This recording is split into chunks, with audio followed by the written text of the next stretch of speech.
ஹே நண்பர்களே, நான் தான் மஞ்சி. நான் தான் ட்வீட்டி. இன்னைக்கு நான் உங்களுக்கு ஒரு செம ஜாலியான கதை சொல்ல போறோம். ஒரு தாத்தா, அவரோட பேரன், அப்புறம் அவங்களோட ஒரு லூட்டி அடிக்கிற கழுதை. சிரிக்க தயாரா இருக்கீங்களா? ஒரு அழகான கிராமத்துல ஒரு அன்பான தாத்தாவும் அவரோட சுட்டி பேரனும் வாழ்ந்து வந்தாங்க. அவங்க கிட்ட டூடல்னு ஒரு அழகான குட்டி கழுதை இருந்துச்சு. அந்த டூடலுக்கு கேரட்னா ரொம்ப பிடிக்கும். வா கண்ணா, நம்ம டூட்லை சந்தைக்கு கூட்டிட்டு போவோம். இது ஒரு ஜாலியான பயணமா இருக்க போகுது. ஐயா ஜாலி, இப்பவே போலாமா தாத்தா?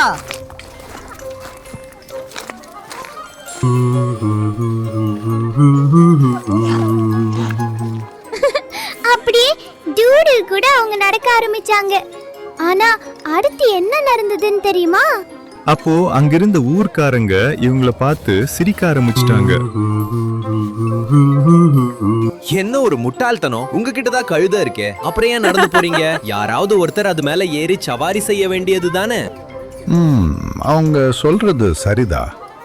பேராண்டி, நீ டூடு மேல ஏறி உட்கார்ந்துக்கோ, நான் நடந்து வரேன். தாத்தா, இந்த சவாரி ராஜா ஊர்வலம் போற மாதிரி இருக்கு. சவாரி போகிற வழியில் அவங்க இன்னொரு கும்பலை சந்திச்சாங்க. அடடா, ஒரு சோம்பேறி பையன் ராஜா மாதிரி உட்கார்ந்து சவாரி செய்யறா. பாவம். வயசான தாத்தா ஒரு களைப்பான ஆமை மாதிரி மெதுவா நடந்து வர்றாரு. இது கொஞ்சம் கூட சரியில்லை. அச்சச்சோ, மன்னிச்சிடுங்க தாத்தா, நீங்க இனிமே சவாரி செய்யுங்க. நான் ஒரு கெத்தான பெரிய பையன் மாதிரி நடந்து வர்றேன்.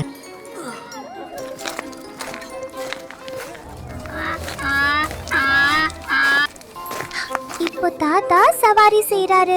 இருங்க, அடுத்து என்ன நடக்க போகுதுன்னு பாருங்க. என்ன ஒரு கொடுமை! அந்த சுயநலக்கார தாத்தா ஒரு மகாராஜா மாதிரி சவாரி செய்யறாரு. ஆனா அந்த சின்ன பையன் பாவம் மூச்சிறைக்க ஓடி வரான். பாவம் குழந்தை. அடப்பாவுமே, நான் இப்படி யோசிக்கவே இல்லையே. பேராண்டி, நாம 2 பேருமே சவாரி செய்வோம். டூடில் ரொம்ப பலசாலி அப்படின்னு நினைக்கிறேன். 2 பேருமே டூடல் மேல ஏறிட்டாங்க. பாவம், டூடலோட கால்கள் அப்படியே ஜெல்லி மாதிரி தள்ளாட ஆரம்பிச்சிருச்சு. அப்படியே மெதுவா போ. அங்கேயே நில்லுங்க. நீங்க 2 பேரும் இவ்ளோ கல் நெஞ்சக்காரங்களா? அந்த பாவப்பட்ட குட்டி கழுதை அப்படியே சப்பாத்தி மாதிரி நசுங்கி போயிடுச்சு. அதே கழுதைய நீங்க தூக்கிட்டு போனா எப்படி இருக்கும்? உங்களுக்கு ஈர மனசே இல்லையா? கீழே இறங்கு, சீக்கிரம் கீழே இறங்கு பேராண்டி. அவங்க கீழே குதிச்சிட்டாங்க. டுடு ரொம்ப சந்தோஷமானான். தாத்தா தலைய சொரிஞ்சுகிட்டு நிக்கிறாரு. அவரோட மூளை பம்பரம் மாதிரி சுத்துச்சு. இப்போ என்ன பண்றது பேராண்டி? ஆனாலுக்கு ஒரு யோசனை சொல்றாங்களே, இப்போ என்ன பண்ண? பேசாம நாமளே இந்த கழுதைய தூக்கிட்டு போவோம். கழுதைய தூக்கிட்டு போறதா? ஒரு பெரிய பஞ்சு மூட்டைய தூக்குற மாதிரியா தாத்தா? ஆமா, அதோட கால்களை மெதுவா இந்த கம்பல கட்டு. 1 2 தூக்கு. அவங்க டூட்ல தலைகீழா தூக்கிக்கிட்டு போனாங்க. அதை பார்த்ததும் ரோட்ல இருந்த எல்லாரும் விழுந்து விழுந்து சிரிக்க ஆரம்பிச்சிட்டாங்க. அங்க பாருங்களேன், கழுதையை தூக்கிட்டு போறாங்க. உலகத்திலே இதை விட ஒரு தமாஷான விஷயத்த பார்க்கவே முடியாது. சரியான கோமாளிங்க.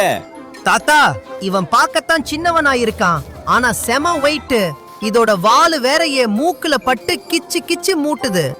அவங்க 2 பேரும் ஒரு சர்க்கஸ் கோமாளிங்க மாதிரி அந்த பாலத்துல தள்ளாடி தள்ளாடி போனாங்க. அப்புறம் என்ன ஆச்சுன்னா, ஐயோ, டுடு நல்லா வளைஞ்சு நெளிஞ்சு காலை உதறிடுச்சு. கயிறெல்லாம் அறுந்து போச்சு.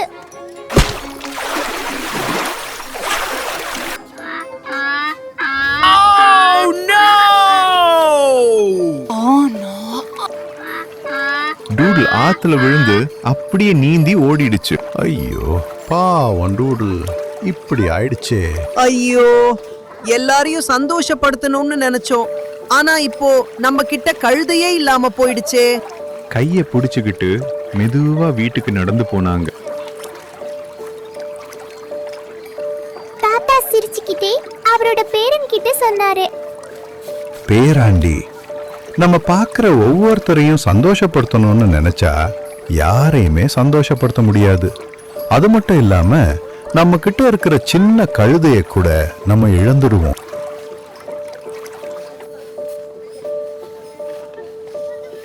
இதுதான் அந்த வேடிக்கையான பாடம். எல்லாரும் சொல்வதையும் கேட்கணும்னு அவசியம் இல்ல. அன்பா இருங்க, புத்திசாலியா இருங்க. அப்புறம் உங்களுக்கும் உங்க கழுதைக்கும் எது சரின்னு தோணுதோ அதையே செய்யுங்க. நீங்க நல்லா சிரிச்சீங்களா? இதுல எது ரொம்ப வேடிக்கையான பகுதி? எங்களுக்கு காமெண்ட்ல சொல்லுங்க. மறக்காம லைக் பண்ணுங்க. இன்னும் நிறைய ஜாலியான கதைகளுக்கு சப்ஸ்கிரைப் பண்ணுங்க. அடுத்த தடவை பார்க்கலாம். Tata, bye by.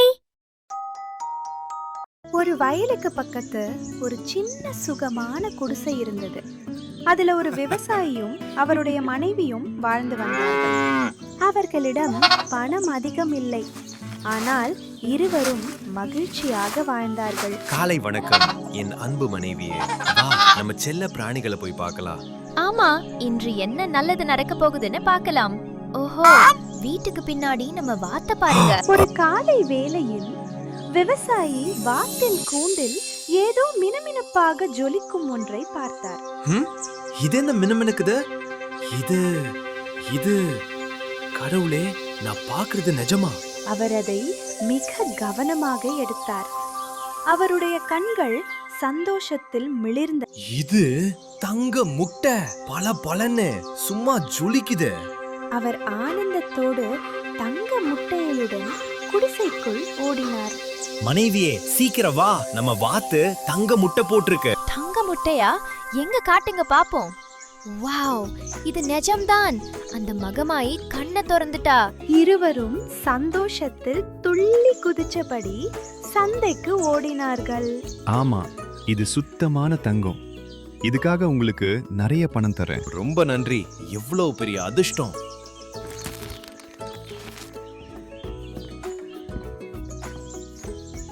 வீட்டுக்கு திரும்பியதும் கிடைத்த பணத்தை பார்த்து இருவரும் சந்தோஷத்தை குதிச்சாங்க.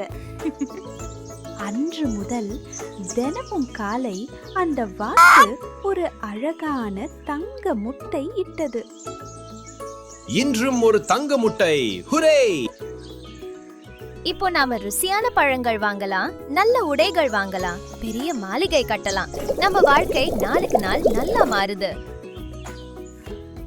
அவங்க மகிழ்ச்சியா சௌகரியமா வாழ ஆரம்பிச்சாங்க.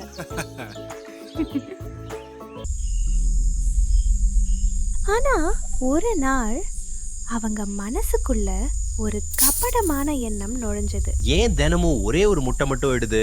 இந்த வாத்துக்குள்ள ஆயிரக்கணக்கான தங்க முட்டை இருக்கலாம். இப்போவே எல்லாத்தையும் எடுத்துட்டா நாம மிக மிக பணக்காரன் ஆயிடலாம். நீங்க சொல்றது சரிதான். எல்லா தங்கத்தையும் ஒரே நேரத்துல எடுத்துடலாம். இனிமே என்னால காத்திருக்க முடியாது.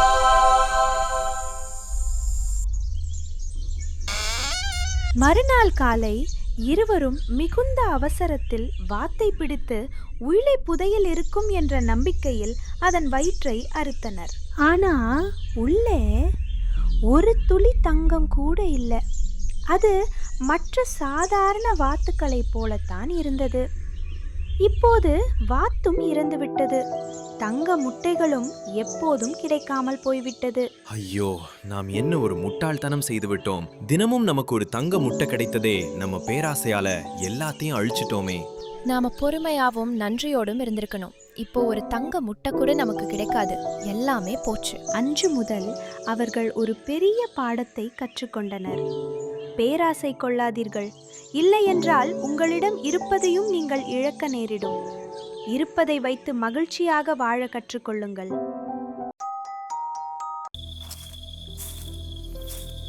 நண்பர்களே, இன்று நாம புகழ்பெற்ற ஒரு பழைய கதையை பார்க்க போகிறோம்.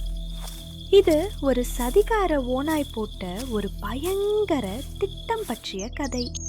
ஒரு சிறிய கிராமத்துக்கு பக்கத்துல ஒரு பெரிய மேய்ச்சல் நிலம் இருந்தது. அங்கு ஆடுகள் சந்தோஷமாக புல் மேய்ந்து கொண்டு இருக்கும். அத அருகில் இருந்த காட்டில் இருந்த ஓநாய் பார்த்து கொண்டே இருக்கும். அந்த ஆடுகள் பார்த்தாலே நாக்குல எச்சில் ஊறுது. ஆனா அந்த காவல்காரனும் அவனோட பெரிய நாயும் ஒருபோதும் தூங்கவே மாட்டேங்கிறாங்க. ஓடி போயிடு ஓநாயே, இது என்னோட ஆட்டுக்கூட்டம். ஒரு நாள் நிச்சயமா உங்களை எல்லாம் சாப்பிட போறேன். ஒரு மதிய நேரம் ஓநாய் மெதுவாக ஆட்டு மந்தையை சுற்றி நடந்தது. அப்போது கீழே ஒரு ஆட்டுத் தோல் கிடப்பதை பார்த்தது. சில நாள்களுக்கு முன் இறந்த ஒரு ஆட்டின் தோலை ஆடு மேய்ப்பவர் அங்கு போட்டு இருந்தார். ஓநாயின் கண்கள் சந்தோஷத்தில் விரிந்தன. ஒரு நிமிஷம், இந்த தோலை என் மேல போட்டுக்கிட்டா நான் கூட ஒரு ஆடு மாதிரி தான் இருப்பேன். அப்போ அந்த நாய் என்னை பார்த்து குறைக்காது, மேய்பவனுக்கும் என் மேல் சந்தேகமே வராது. அப்புறம் நான் ஆடுகள் மத்தியில நடக்கலாம், அப்புறமா சாப்பிடலாம். அந்த ஆட்டு தோலை எடுத்து தன் மேல் போட்டுக்கொண்டது. இப்போ அது பார்க்க ஆடு மாதிரியே இருந்தது. ஆனா உள்ளுக்குள் அதே கொடூரமான ஓநாய். அது கொஞ்ச நேரம் ஆடு மாதிரி பயிற்சி செய்தது. நட புல்ல தின்னு. ஆஹா, செம்மையா இருக்கு. யாருக்கும் நாம ஓநாயின்னு தெரியாது. காவல்காரர் வேறு பக்கம் பார்க்கும் பொழுது ஆட்டுத்தோல் போர்த்திய ஓநாய் மெதுவாக ஆட்டுக்கூட்டத்துக்குள் நடந்து போனது. 2 ஆடுகள் அதனை பார்த்தன. ஏய், யாரா இது? புதுசா இருக்கு. புது ஆடா இருக்கும், நேத்து புதுசா வாங்கியிருக்கலாம். காவல் நாய் அருகில் வந்து முகர்ந்து பார்த்தது. வாசமும் நடையும் ஆடு மாதிரி தான் இருக்கு. ஓநாய் தனக்குள் சிரித்தது. என் திட்டம் ரொம்ப அருமையா வேலை செய்து.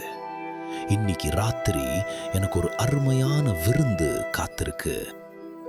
மாலை நேரம் ஆடுகள் கொட்டகைக்கு செல்லும் நேரம் வந்தது. கொட்டிலுக்கு போற நேரம் ஆச்சு. போ போ, உள்ள போ. வேகமா சீக்கிரம் உள்ள போங்க. ஆடுகளோடு சேர்ந்து ஓநாயும் உள்ள போனது. அதன் இதயம் வேகமாக துடித்தது. ஆனால் முகத்தினை மிக அமைதியாக இருப்பது போல் வைத்துக் கொண்டது. அனைத்து ஆடுகளையும் அடைத்த பின் காவல்காரரின் முகம் மிகவும் சோர்வாக இருந்தது. இந்த வாரம் முழுவதும் கடினமான வேலை. இன்னைக்கு இரவு நல்ல ஆட்டுக்கறி சாப்பிட்டுட்டு தூங்கணும். சாப்பாட்டுக்கு ஒரு பெரிய கொழுத்த ஆடை பிடிப்போம். கையில் விளக்குடன் ஆடு மேய்ப்பவர் மெதுவாக ஆடுகளை பார்த்து கொண்டே நடந்தார். அப்பொழுது ஆட்டுத்தோல் போர்த்தி கொழு கொழு என இருந்த ஓநாய் மீது மேய்ப்பவரின் கண்கள் பதிந்தது. அட எவ்வளோ பெருசா கொழுத்து போயிருக்கு. காய வச்சு 1 மாசம் சாப்பிடலாம் போல. வாடா, இன்னைக்கு நீதான் என்னோட விருந்து. ஐயோ, என்னடா இது? நாம சாப்பிட திட்டம் போட்டா நம்மள சாப்பிட திட்டம் போடுறாங்க. நம்ம திட்டத்தில் இப்படி வெந்நீரை ஊத்திட்டாங்களே. ஓநாய் வசமாக சிக்கிக் கொண்டது. அதனால் ஓடவும் முடியாது, ஒழியவும் முடியாது. ஏ நாய், இங்க வா. இந்த பெரிய ஆட்டை கொஞ்சம் பிடிச்சுக்கோ. இப்போதே பிடிச்சுக்கிறேன். மேய்ப்பவர் ஒரு பெரிய மரக்கட்டையை எடுத்தார். மன்னித்து விடு ஆடே, நீ இன்று எனது இரவு உணவு. ஒரு பலமான அடி. ஓநாய் தரையில் விழுந்தது. அது இறந்து விட்டது. மேய்ப்பவர் அந்த ஆட்டின் தோலை உரிக்க ஆரம்பித்தார். அவர் மிகுந்த அதிர்ச்சி அடைந்தார். அடப்பாவி, ஆட்டுத்தோல் போர்த்திய ஓநாயா? வஞ்சக ஓநாய் நீயா? புத்திசாலின்னு நினைத்து ஓநாய் செய்த திட்டம் தோல்வியில் முடிந்தது. இரவு உணவு சாப்பிட வந்த ஓநாய் இரவு உணவு ஆகியது. நண்பர்களே, நினைவில் கொள்ளுங்கள், நல்லவர்கள் மாதிரி நடித்து உள்ளுக்குள் கெட்டதை செய்ய நினைப்பவர்கள் நிச்சயம் ஒரு நாள் மாட்டிக்கொள்வார்கள். வஞ்சகமும் பொய்யும் சில நேரங்களில் வெற்றியை கொடுக்கலாம். ஆனால் இறுதியில் வஞ்சகம் செய்பவர்கள் தோல்வியை சந்திப்பார்கள். காட்டில் ஒரு கொடூரமான சிங்கம் இருந்தது. அது தினமும் வேட்டையாடி எல்லா விலங்குகளையும் பயமுறுத்தி கொண்டிருந்தது. அந்த சிங்கம் நம்மை பாப்கார்ன் மாதிரி தினமும் சாப்பிடுகிறது. நிம்மதியா தூங்க முடியல. நாம் ஏதாவது செய்ய வேண்டும். ஆமா, அவன் கர்ஜனை பயங்கர இடி மாதிரி இருக்கு. நாம் சிங்கத்திடம் ஒரு உடன்படிக்கை செய்தால் என்ன? நம்மில் ஒருவர் தினமும் சிங்கத்தில் குகைக்கு உணவாக செல்வோம். இதனால் மற்றவர்கள் நிம்மதியாக உறங்கலாம். சரி, ஆனால் முதலில் யார் செல்வது? நான் இல்லை, நான் மெதுவாக ஓடுவேன். இல்லை, நான் வேகமாக ஓடுவேன். ஐயோ, பயத்தில் உளறுகிறேன். ஈக். நல்ல யோசனை. அந்த காட்டில் உள்ள விலங்குகள் எல்லாம் அந்த பயங்கர சிங்கத்தின் குகையை நோக்கி நடந்தன. இது என்ன? சிற்றுண்டிகளின் அணிவகுப்பு என்னிடம் வருகிறதா? உங்களுக்கு என்ன வேண்டும், பொடி பசங்களா? ஓ சிங்க மகாராஜா, தயவு செய்து எங்களை இனி துரத்தாதீர்கள்.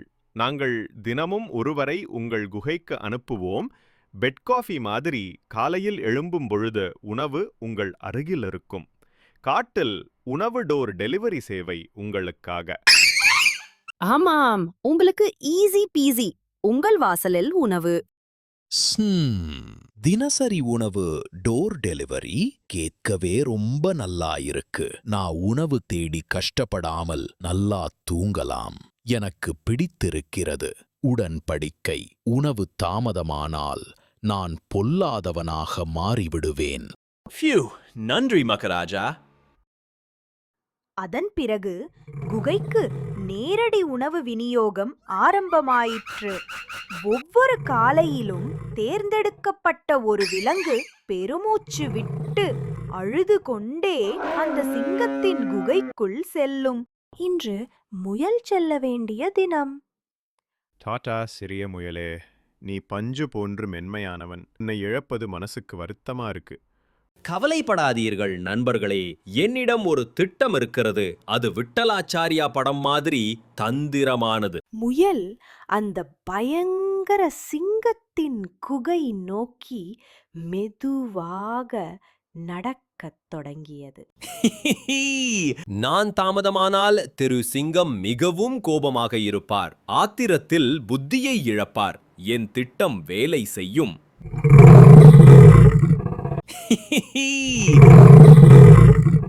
எங்கடா போய் தொலைந்த? ஏன் இவ்வளவு தாமதம்? நான் பயங்கர பசியில் உள்ளேன். யானை பசிக்கு சோளப்பொரி மாதிரி வந்திருக்க பொடியனே. வலிமையான சிங்கராஜாவே, தாமதத்துக்கு மன்னிக்கவும். நான் இங்கு வரும் வழியில் ஒரு பயங்கரமான சிங்கத்தை சந்தித்தேன். அவன்தான் உண்மையான ராஜா என்றும் நீங்கள் ஒரு சிறு பூனை என்றும் சொன்னான். அவனிடமிருந்து தப்பித்து வர தாமதமாகிவிட்டது. மற்றொரு சிங்கமா? என்னை பூனை என்று அழைக்கிறானா? இப்போது என்னை அவனிடம் அழைத்துச் செல். யார் ராஜா என பார்ப்போம். வாருங்கள், அவன் எங்கு ஒளிந்து உள்ளான் என்று காட்டுகிறேன். அவன் பயங்கரமானவன், ஜாக்கிரதை. அவன் அந்த கிணத்தில் ஒளிந்து உள்ளான். அருகில் சென்று பாருங்கள் ராஜா. நான் அவனை பார்த்து விட்டேன். என்னையே முறைக்கிறான். எவ்வளவு தைரியம்!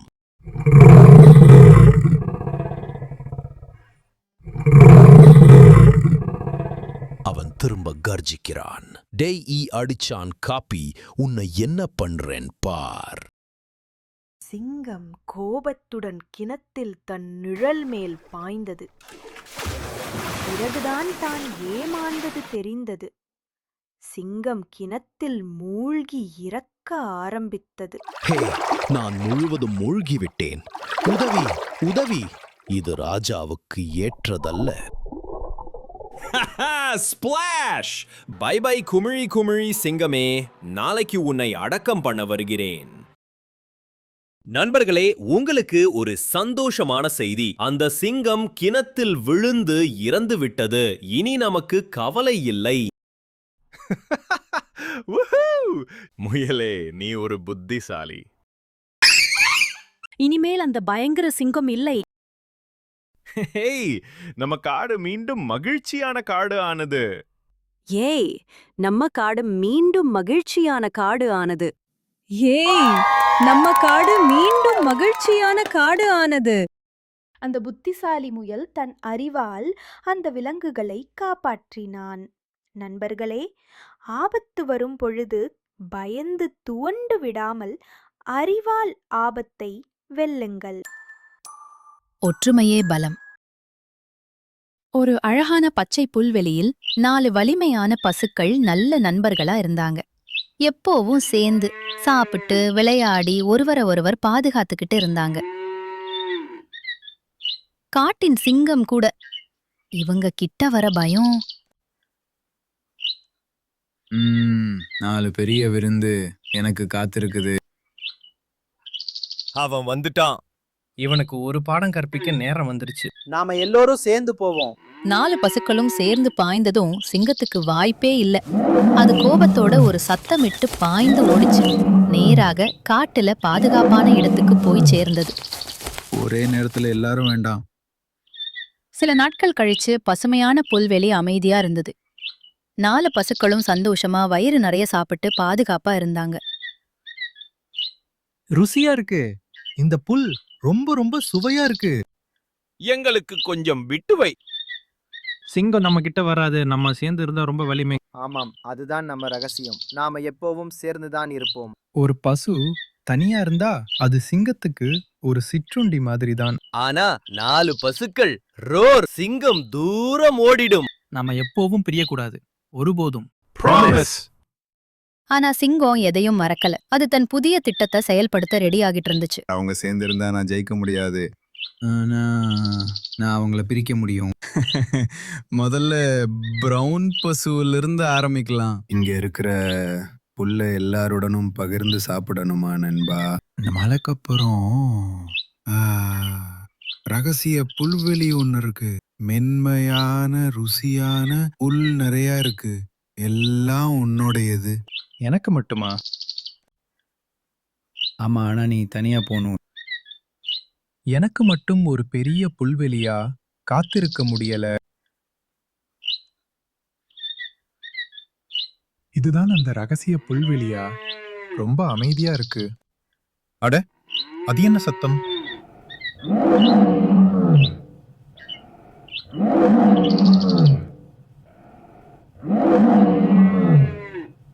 நீ என்னை ஏமாத்திட்டே. யாராவது உதவுங்க. இப்போ நீ என் வசம். அது பிரவுன். அவ பிரச்சனையில இருக்கான் போல. நாம எல்லோரும் சேர்ந்து போராடுவோம். இரு பிரவுன், நாங்க வந்துட்டோம். ஒரு நிமிஷம் கூட வீணாக்க கூடாது. அவனை விடு. உதவுங்க. மீண்டும் நீங்க எல்லோரும் சேர்ந்து வந்துட்டீங்களா? என்னால உங்க எல்லாரையும் எதிர்க்க முடியாது. இப்போ எல்லோரும் சேர்ந்து தள்ளுங்க. நான் உங்களை விட்டு போயிருக்க கூடாது. முக்கியமா நாம மீண்டும் சேர்ந்து இருக்கோம். நாம் எல்லோரும் சேர்ந்து இருந்தால் எந்த சிங்கமும் நம்மை ஜெயிக்க முடியாது. இனிமே நீ எங்கேயும் எங்களை விட்டு போக கூடாது. எப்பவும் சேர்ந்திருப்போம். எப்பவும் சேர்ந்திருப்போம். நண்பர்கள் சேர்ந்திருந்தா அவர்கள் பலமாக இருப்பாங்க. ஆனா பிரிந்தா அவங்க எளிதா தோத்துருவாங்க. நினைவில் வைங்க, ஒற்றுமையே பலம். உயரமான ஒட்டகச்சிவிங்கி, என் வேறுபாடு என் சிறப்பு. ஆப்பிரிக்கா காட்டின் நடுவில் மிக உயரமான ஒட்டகச்சிவிங்கி வாழ்ந்து வந்தது. அதன் பெயர் செல்வி. அதன் நீண்ட கழுத்து மேகங்களை தொடும் அளவுக்கு உயர்ந்திருந்தது. ஆனால் செல்வி சோகமாக இருந்தது. நான் மட்டும் ஏன் இவ்வளவு வளர்ந்துருக்கிறேன்? எல்லா மரத்திலும் இடிச்சிட்டு இருக்கேன். நான் வந்தாலே எல்லாரும் என்ன பார்க்கறாங்க. நான் கொஞ்சமா வளர்ந்துருக்கலாம், ரொம்ப வளர்ந்துட்டேன். அப்பொழுது கலாமான் சின்ன செடிகளில் இருந்த பசுமையான இலைகளை மகிழ்ச்சியுடன் சாப்பிட்டு துள்ளி துள்ளி வந்து கொண்டிருந்தாள். இந்த சுவையான இலைகள் நமக்குன்னே வளர்ந்த மாதிரி இருக்கு. கொஞ்சம் கூட குனியாம சாப்பிடுற. ஐயா ஜாலி. வாவ் கலா, நீ எவ்வளவு எளிதாக சாப்பிட்ற. எனக்கும் உன்னோட உயரம் இருந்திருக்கலாம்னு ஆசையா இருக்கு. சில நிமிடங்களில் பிரியா வரி குதிரை துள்ளி துள்ளி ஓடி வந்தது. அட கடவுளே! கடவுளே, நல்ல பஞ்சு மிட்டாய் இலைகளை எல்லாம் ஏன் எனக்கு எட்டாம 10 மாடி உயரத்தில் முடித்து வைத்து இருக்க? கவலைப்படாதே பிரியா, நான் உனக்கு உதவி பண்றேன். செல்வி தன் நீண்ட கழுத்தை மெதுவாக நீட்டி மிக உயரமான கிளையில் இருந்த இலைகளை பறித்து பிரியாவுக்கு கொடுத்தது. நீ ஏன் ஹீரோ செல்வி? உன்னை போல உயரமா இருப்பது ரொம்ப அதிர்ஷ்டம். அதிர்ஷ்டமா? நான் தெண்டத்துக்கு வளர்ந்திருக்கேன் என்று நினைத்தேன். அவர்கள் பேசிக் கொண்டிருந்த போது திடீர் என்று நிலம் அதிர்ந்தது. ஒரு பெரும் குரல் காடு முழுக்க ஒலித்தது. நண்பர்களே, எனக்கு ரொம்ப ரொம்ப ரொம்ப தாகமா இருக்கு. எங்கேயாவது தண்ணீர் பார்த்தீங்களா? ஒரு நிமிஷம், நான் என்னோட டெலஸ்கோப் மூலம் பார்க்கிறேன். செல்வி தன் நீண்ட ஏணி போன்ற கழுத்தை மேலே தூக்கி சுற்றி பார்த்தது. தொலைவில் தகதக என்று சூரிய ஒளியில் மின்னும் சிறிய குட்டை ஒன்று கண்ணில் பட்டது. அங்க பாருங்க, அந்த வேங்கை மரத்துக்கு பின்னால் தண்ணீர் இருக்கு. உன் உயரத்தால் நம்ம எல்லோருக்கும் தண்ணீர் கிடைச்சது. அனைத்து விலங்குகளும் சந்தோஷமாக தண்ணீர் குடித்தனர். பிறகு எல்லோரும் சேர்ந்து குளிர்ந்த நிழலில் விளையாடினார்கள். என் உயரம்தான் என்னோட நண்பர்களுக்கு உதவ வாய்ப்பு கொடுத்தது. நான் எப்போதும் என்னோட உயரத்தை ஒரு தடையா நினைத்தேன். இப்பொழுது தெரியுது, என்னோட பலமே என்னோட உயரம்தான். ஒவ்வொருவரும் தங்களுக்கே உரிய சிறப்புடன் தனித்துவம் வாய்ந்தவர்கள். நம்மை மற்றவர்களிடம் இருந்து வேறுபடுத்துவதுதான் நம்மை சிறப்பாக ஆக்குகிறது.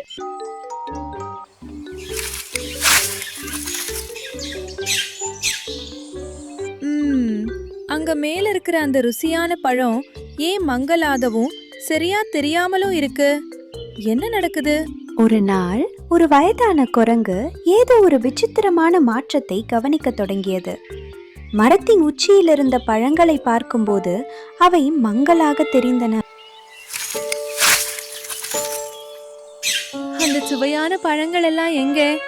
இதோ ஒன்னு தெரியுதுன்னு நினைக்கிறேன். ஐயோ, தப்ப விட்டுட்டேனே, இது சரியில்லையே. தரையில் இருந்த பழங்களை தேடும்போது குரங்கால் அவற்றை கண்டுபிடிக்க முடியாமல் போனது.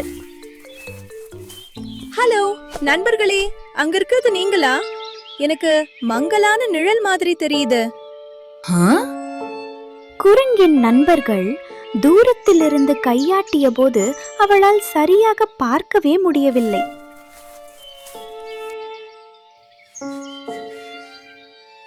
ஐயோ, என் கண்கள் முன்னாடி மாதிரி அவ்வளோ தெளிவா இல்ல. இப்போ எல்லாம் மங்களா தெரியுது. அந்த குரங்கு மற்ற விலங்குகளிடம் கண்கள் குறித்து புகார் கூறியது. நீ ஏன் மனுஷங்க மாதிரி மூக்கு கண்ணாடி போட்டுக்க கூடாது? மனிதர்கள் நல்லா தெரியணுங்கிறதுக்காக அதை போட்டுப்பாங்க. மூக்கு கண்ணாடியா? அப்படின்னா என்ன? அது ஒரு மாய கண்ணாடி. அத சரியா போட்டுக்கிட்டா உன்னால எல்லாத்தையும் தெளிவா பார்க்க முடியும். உடனே அந்த குரங்கு வேக வேகமாக சாக சந்தைக்கு சென்று சில மூக்கு கண்ணாடிகளை வாங்கியது. அதற்காக அது தன்னை நினைத்து பெருமிதம் கொண்டது. இனிமே என்னால எல்லாத்தையும் சரியா பார்க்க முடியும். இது என் கண்ணை உடனே சரி பண்ணிடும். அங்கே ஒரு சிறிய பிரச்சனை இருந்தது. அந்த குரங்கு இதற்கு முன் ஒருபோதும் மூக்கு கண்ணாடி பயன்படுத்தியது கிடையாது. அது ஒரு ஜோடி கண்ணாடியை எடுத்து உற்று பார்த்தது. பிறகு அதை தன் தலைக்கு மேலே வைத்துக் கொண்டது. இன்னும் என்னால சரியா பார்க்க முடியலையே, இது ஏன் வேலை செய்யல? அது அந்த கண்ணாடியை கழற்றி தன் வாலில் தொங்கவிட்டது. இல்ல, இதுவும் வேலை செய்யல. இது ரொம்ப கோமாளித்தனமா இருக்கு. அடுத்து கண்ணாடியை தன் முழங்கையில் வைத்து சமநிலைப்படுத்த முயன்றது. முட்டாள்தனமான கண்ணாடி, எதுவுமே வேலை செய்யல. பிறகு அதை தன் வாயில் கவ்விக்கொண்டு ஒரு பக்கமாக எட்டி பார்க்க முயன்றது. உதவாக்கரை மூக்கு கண்ணாடி, இது எந்த வகையிலும் பயனில்லை. மூக்கு கண்ணாடியை எப்படி அணிய வேண்டும் என்று தெரியாததால் அந்த குரங்கு மேலும் மேலும் கோபமடைந்தது. இந்த முட்டாள்தனமான கண்ணாடி ஒன்றுக்கும் உதவாது. இது எனக்கு உதவும்னு எல்லாரும் சொன்னாங்க. என்ன ஒரு முட்டாள்தனம். கடுமையான கோபத்தில் அது அந்த மூக்கு கண்ணாடிகளை தரையில் வீசி எறிந்தது. படார்! ஒரு கண்ணாடி உடைந்தது. பிறகு இன்னொன்று, அப்புறம் இன்னொன்று. சீக்கிரமே எல்லா கண்ணாடிகளும் சுக்கு நூறாக உடைந்து சிதறி போயின. தப்பான ஆலோசனை சொன்ன அந்த முட்டாள் நண்பர்களுக்கு இது ஒரு நல்ல பாடம்.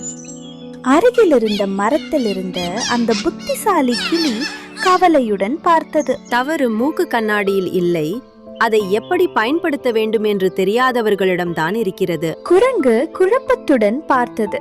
ஆனால் அதற்குள் காலம் கடந்துவிட்டது. எல்லா மூக்கு கண்ணாடிகளும் உடைந்து விட்டன. ஒரு விஷயத்தை நம்மால் புரிந்து கொள்ள முடியாமல் போகும் பொழுது அதை புரிந்து கொள்ள முயற்சி செய்யாமல் கோபம் அடைந்தால் அனைத்தும் அழிந்துவிடும். நண்பர்களே, இதிலுள்ள நீதி மிக எளிமையானது. சில சமயங்களில் ஒரு பொருளை எப்படி பயன்படுத்துவது என்று தெரியாத போது நாம் அதன் மீது பழி போடுகிறோம். ஒரு பொருளின் உண்மையான மதிப்பை அதை எப்படி பயன்படுத்துவது என்று கற்றுக்கொண்டால் மட்டுமே நம்மால் உணர முடியும். அதனால் எப்போதும் முதலில் எப்படி பயன்படுத்துவது என கற்றுக்கொள்ளுங்கள். அதுவே புத்திசாலித்தனம். நண்பர்களே, என்னோட கதையை நீங்க பார்த்தது எனக்கு ரொம்ப சந்தோஷமா இருக்கு. நாம நண்பர்கள் ஆகலாமா? உங்களுக்கு இந்த கதை பிடிச்சிருந்தா சப்ஸ்கிரைப் பண்ணுங்க. அடுத்த முறை சந்திப்போம்.